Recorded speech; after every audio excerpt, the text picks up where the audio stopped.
Okay, so welcome to my first video that is something other than the 200 Series Landcruiser.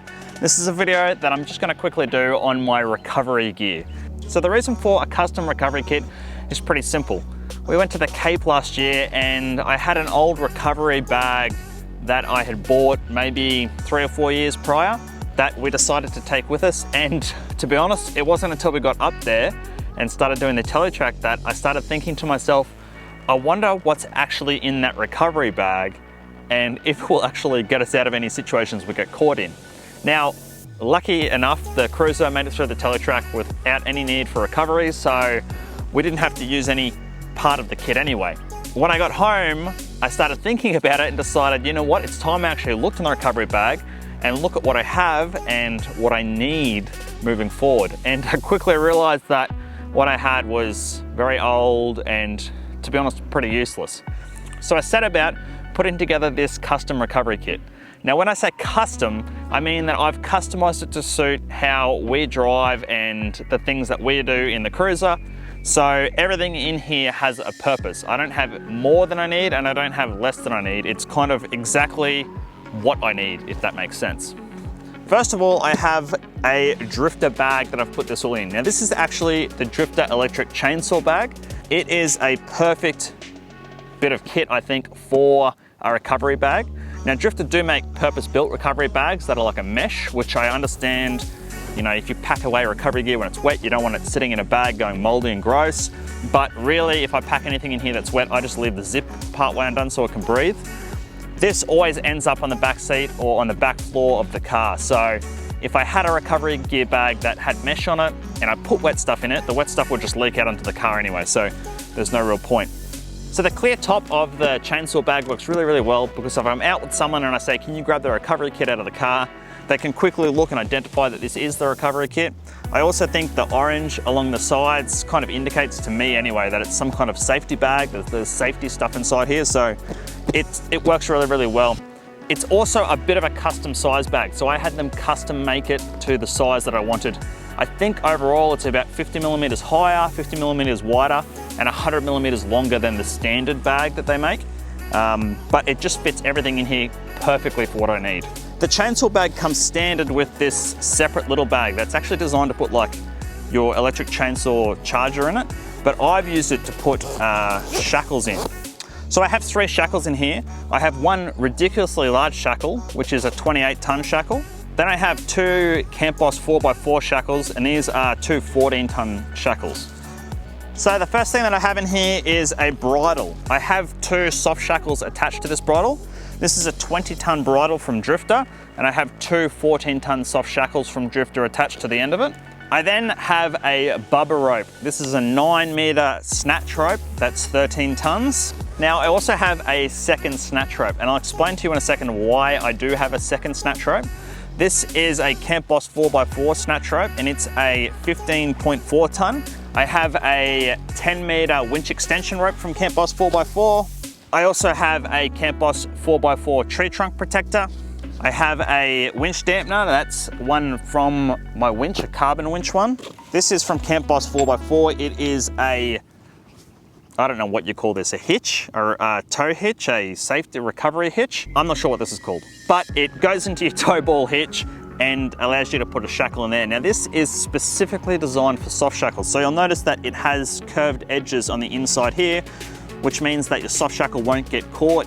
It's just better for a soft shackle than the ones that have kind of sharp edges on the inside. I also keep a little hitch pin in here as well. So this is a new style hitch pin that I literally just found. If you're like me and you're constantly removing and putting on new tow balls and tow hitches, these things rock. This is just a little hitch pin from Heyman Reese. It's a little push button pin. It's rated to 3.5 tons still. It's very, very simple to use. And keeping one in this little bag with the hitch means that even when I'm out forward driving and I've got this, I don't have to worry about having a hitch pin in the back of the car. Now, the only other thing that I keep in the bag are these gloves. I've never used gloves when I've been recovering a vehicle before, but it came with the Camp Boss 4x4 kit that I bought, so there's gloves in there. So I'll explain to you now why I've chosen this kind of setup as my recovery setup. First, I'll start with just the basics. One, a good recovery hitch is always needed. so that's something I think everyone should have in their kit. A tree trunk protector and a winch extension rope, again, are two things that I think everyone should have in their kit, as well as a winch dampener. If you have a winch, that's very, very important. I'll get onto the kind of things that are a little bit customized here. Firstly, why 2 snatch ropes? I have been in a heap of situations over the years where we had to use 2 snatch straps before to get myself out or to get someone else out. And that's simply just to extend the length between the 2 vehicles. There are safe ways of doing this, so it's not really something you should do if you don't know how to do it, but it does make a hell of a difference if you don't have to back that recovery vehicle up into a mud pit or into soft sand, if you can get that extra distance to be able to snatch the other car out. So that's the reason for the 2 snatch ropes. Effectively, I have an 18-meter span between myself and the other car. Now to do that, obviously, you need 3 shackles. You need a shackle to the recovery car, you need a shackle to join the 2 snatch ropes together, and you need a shackle on the car that you're pulling out. So that is the reason for having 3 shackles. The big shackle is designed for in the middle of the 2 snatch ropes where you're going to get a lot of force, and then you've got the 2 14-ton ones for either end. So that's the reason for having 3 soft shackles with me at all times. Now, the bridle is a bit of an interesting bit of kit. For those of you that don't know, bridle's designed for the front of your vehicle. So on the front of your car, you'll have 2 recovery points, and normally you just pull off one of those recovery points.